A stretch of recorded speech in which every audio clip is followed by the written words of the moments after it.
নমস্কার বন্ধুরা, চলো দেখে নেওয়া যাক আজকে রান্না করছি আমি। কি একটু ফোড়ন দিয়ে দিলাম তেলের মধ্যে।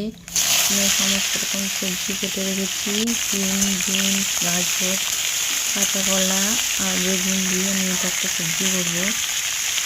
তেল দিয়ে এটা আমি একটু নাড়াচাড়া করে ভাজা ভাজা করে নেবো। লবণ দিয়ে দিলাম পরিমাণ মতো, হলুদের পাউডারও 1 চামচ দিয়ে দিলাম।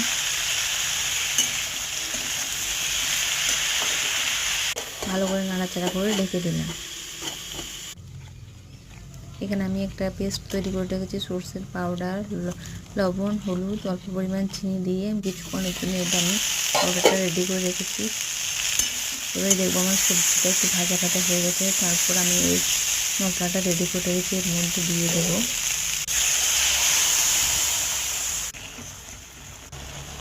নাড়াচাড়া করে আমার রেডি হয়ে গেছে আজকের সবজি।